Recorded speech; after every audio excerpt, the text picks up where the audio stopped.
क्योंकि विधानसभा चुनाव है तो 200 रुपये की राशि उन्होंने घटा दी। और आदरणीय प्रधानमंत्री जी, लज्जा आपको होनी चाहिए।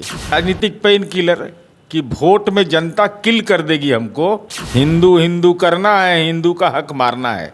और जनता इस बार आपको पॉलिटिकल किलर के रूप में है आपका। तो पेट्रोलियम में राहत देते, डीजल में राहत देते, सब्जी महंगा हो गया है। राजनीति का नौकरी खोजना है। अब वो बेचारे टूरिस्ट हैं ना, आते जाते रहते हैं, वह रहते कहाँ हैं। नमस्कार, मैं वो अखंड ज्योति, आप देख रहे हैं द इंडिया टॉप। देखिए, लगातार बीजेपी इस चीज़ को लेकर प्रचार कर रही है कि 200 रुपये सस्ता हो गया है सिलेंडर। क्या, और हमारे साथ बातचीत करने के लिए जदयू के कद्दावर नेता जदयू एमएलसी नीरज कुमार है। सर, क्या कहेंगे, 200 रुपये सस्ता हो गया है रक्षाबंधन के अवसर पर? देखिए, भारतीय जनता पार्टी के आदरणीय प्रधानमंत्री नरेंद्र मोदी जी ने 2014 में राष्ट्र निर्माण का संकल्प लिया। तो राष्ट्र निर्माण में सिलेंडर 400 रुपया से 1200 रुपया पहुँच गया। अब वोट निर्माण का जब समय आया, क्योंकि विधानसभा चुनाव है, तो 200 रुपये की राशि उन्होंने घटा दी। तो 200 रुपये की राशि घटाने का औचित्य क्या है आदरणीय प्रधानमंत्री जी? अगर घटाना ही था तो 400 रुपये कर देते। तो राजनीति का पेन किलर है, राजनीतिक पेन किलर कि वोट में जनता किल कर देगी हमको। तो पेन किलर एक दवा के रूप में आपने 200 रुपया कमतर कर दिया। और आदरणीय प्रधानमंत्री जी, लज्जा आपको होनी चाहिए।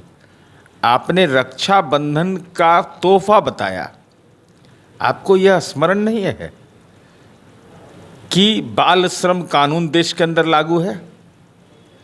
तो हमारे बच्चे, जो छोटे छोटे बच्चे हैं, नौनिहाल बच्चे हैं, वो अपने भाई को राखी बांधते हैं। वह खाना खाते हैं, खाना बनाते नहीं हैं।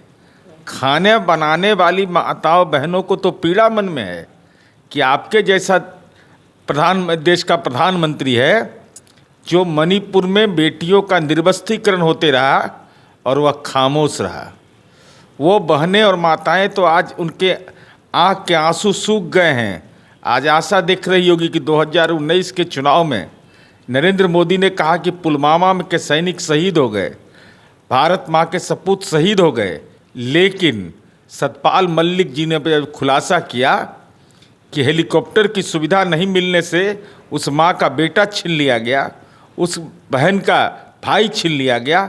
वो बहन तो अपने भाई की प्रतीक्षा में रहती थी कि रक्षाबंधन आएगा, मेरा भाई को हम राखी बांधेंगे। तो उनका कलंक जो आपने लिया है, उन बहनों का क्या होगा? ये कैसा रक्षाबंधन का राजनीतिकरण आप कर रहे हैं? एक तरफ उसकी अस्मत लूटी जा रही हो, तब आपकी जुबान खामोश। पुलवामा जैसी घटना का राजनीतिकरण आप कर रहे हैं। और बाल श्रम कानून है, बच्चे नहीं बनाते हैं, हाँ बड़े उम्र के जो लोग हैं वो लोग खाना बनाते हैं। तो उनको राहत कहाँ दिया? राहत देना ही था तो पेट्रोलियम में राहत देते, डीजल में राहत देते। सब्जी महंगा हो गया है, खाने का अनाज महंगा हो गया है। तो राजनीतिक पेन किलर देने से जनता इस बार आपको पॉलिटिकल किलर के रूप में है। आपका बेहतर इलाज मध्य प्रदेश में होने वाला है। विजय सिन्हा कह रहे हैं कि क्या दिक्कत है बिहार सरकार को, हिंदू शिक्षकों से छुट्टियां कम कर दी गई। जो दिक्कत हिंदू शिक्षकों से हमको दिक्कत नहीं है, हिंदू से इन लोगों को दिक्कत है। दिक्कत यह है कि पीएम यशस्वी योजना चलाकर छात्रवृत्ति, जो उनका अधिकार है शिक्षा का अधिकार के तहत, पिछड़ा वर्ग का, अति पिछड़ा का कक्षा 1 से 8 तक छात्रवृत्ति बंद कर दिया मोदी ने। तो हिंदू हैं कि नहीं बच्चे? तो इन हिंदू बच्चों का आपने अधिकार क्यों छीन लिया? तो आपसे बड़ा हिंदू विरोधी कौन? जगजीवन राम हिंदू नहीं थे तो छात्रावास योजना क्यों बंद कर दिया? 10% जिनको हिंदू बच्चे हैं उनको स्कॉलरशिप क्यों नहीं दे रहे हैं? तो आपसे बड़ा हिंदू विरोधी कौन है? हिंदू हिंदू करना है, हिंदू का हक मारना है। अदानी को लाभ दीजिएगा, गरीब का बेटा पढ़ रहा है स्कूल में, उसको स्कॉलरशिप नहीं दीजिएगा।